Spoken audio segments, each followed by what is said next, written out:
این هفته خبر تو خبر داره براتون از عظمایی که تمام جک و جونورای نظام رو دور خودش جمع کرد و اینطوری گفت مذاکره میکنن. مذاکره اونها برای حل مسائل نیست، برای تحکمه. مسئله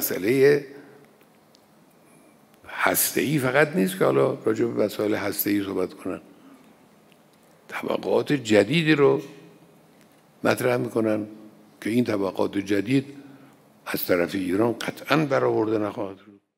البته عظما خودش هم میدونه که هر کار کنه دست آخر اون گلی که باید وارد دروازش میشه. Aujourd'hui aussi, c'est un autre jour. Le monde part en couille. خالی بافم طبق معمول شروع کرد به خالی بافی.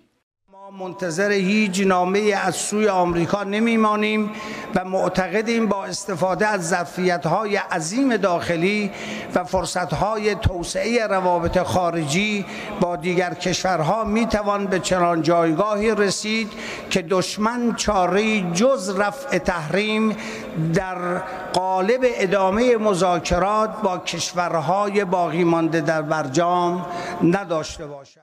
این فیلم بازی کردنهای پاسدار قالیباف تو این اوضاع و احوال درب و داغون نظام از فیلم بازی کردن این بابا هم ناشیانه تره.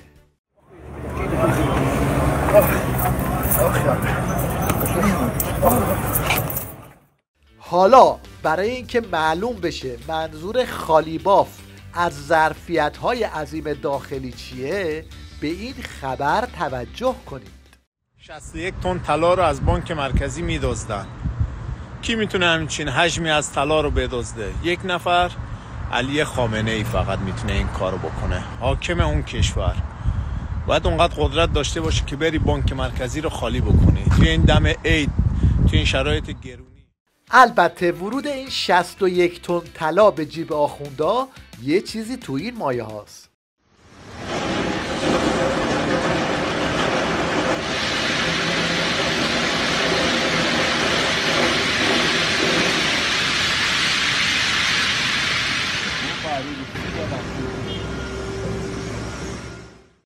از اون طرف پول و طلای مردم ایران رو میدزدن، از این طرف برای گرون کردن بنزین نقشه میکشن. همش باید ما نفت بفروشیم دلارش رو دست کنیم که این سوختار رو مفت بدیم دیگه بسوزونن و تو حلق مردم کنن آلندیشو. این نمیگیره، به جای نمیرسه. پس یه بنبست آقای بلدن گفت دیگه. این هم یک شیوه کاربردی برای مقابله با این دزدا.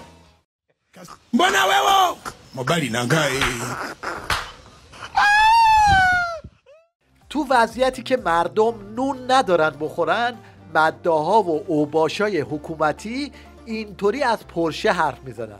بهترینش کدوم بود حالا؟ پرشه. خرید فروش ماشین و من ماشین زیاد داشت. بهترینش کدوم بود حالا؟ پرشه. داشتی؟ پرشه رو هدیه بهم دادن. واقعا؟ به خدا. یکی از دوستان برام. از اون طرف بشنوید از جنگ و دعواهای مجلس و دولت که روز به روز بالا میگیره. در مورد معیشتی که حضرت آقا توضیح دادن و تذکر دادن، متاسفانه دولت هیچ برنامه عملیاتی نداره. تمام انتصاباتی که آقای وزیر دنبال میکنه بحث حزبیه، اصلا دنبال شایسته سالاری نیست.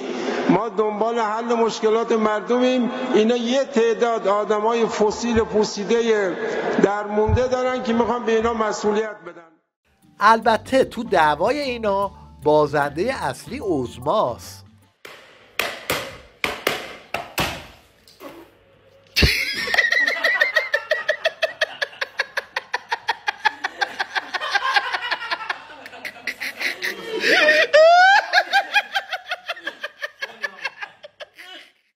پزشکیانم این روزا تو روزهاش میگه بابا برنامه عملیاتی چیه؟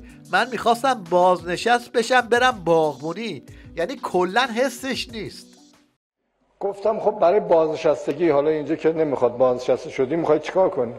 گفتم میرم یه زمین میگیرم اونجا میرم باغبانی میکنم، این که بهتره تا اینا. آخرش هم رفتم همون کاری کردم ولی نشد. نهایتا اومدیم باز این مسئولیت ها و گرفتاری ها، وگرنه الان اون زمین ها رو داریم. این چند ماهی که از ریاست جمهوری پزشکیان برای خامنه‌ای میگذره یه چیزی تو این مایه هاست.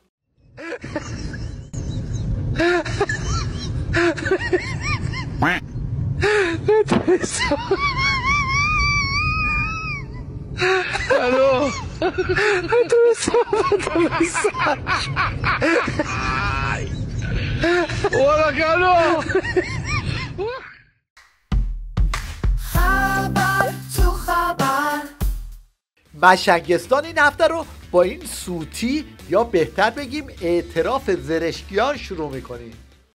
من معمولا بلد نیستم خیلی از این حرفا بزنم، در نتیجه تو راه به من میگن این حرفا رو بزن، ما میگیم چشم. اینجاست که کارشناسای رژیم هم صداشون در میاد و رئیس جمهور خامنه‌ای رو اینطوری مسخره میکنن. من همیشه به شوخی میگم مشکل ما اینه که سخنرانی مسئولین زنده پخش میشه. اگه زنده پخش نشه، مثلا ایشون سخنرانی میکنه یا اون آقا سخنرانی میکنه یا رئیس جمهور و وزیر سخن بره خودش بشینه پای سخنش میگه این کیه داره چی میگه، راجع به چی داره حرف میزنه. این ایران زندگی میکنه. این یکی هم اینطوری رئیس جمهور خامنه‌ای رو غبارروبی میکنه. آقای پزشکیان حرف خوب میزنه. از نهج البلاغه دیدید دیگه. چند روز پیشم گفته بود که هر طور آینده رو تصور کنید همونطور آینده اتفاق خواهد افتاد. من جمله ایشون رو شنیدم یاد این روانشناسی‌های زرد افتادم. دیدید؟ چشمتون رو ببندید، آرزو کنید، خواهید رسید. یعنی چی آینده در دستان شما، هر جور اراده کنید فلان میرسید؟ چه حرفی آقای پزشکیان؟ یا حرف روانشناسی زرده یا حرفی آدمی که شکمش سیره، از درد دیگران خبر نداره. حالا که تا اینجا اومدیم یه سری هم به مسخره بازار این جوجه طلبای مشنگ بزنیم که فکر کردن با این کارا میتونن برای عظما مخاطب جذب کنن. باریکلا ماشاءالله ماشاءالله ای والله ای والله حزب الله سیندرلا حاج آقا خراب شد. این یکی آخوندم رفته شیراز تا فال حافظ بگیره و یه خودی نشون بده. حافظ هم اینطوری جوابش رو داده. واعظان که این جلوه در محراب و منبر میکنند، چون به خلوت میروند آن کار دیگر میکنند. مشکلی دارم ز دانشمند مجلس باز پرس، توبه فرمایان چرا خود توبه کمتر میکنند. گویا باور نمیدارند روز داوری که این همه قلب و دغل در کار داور میکنند.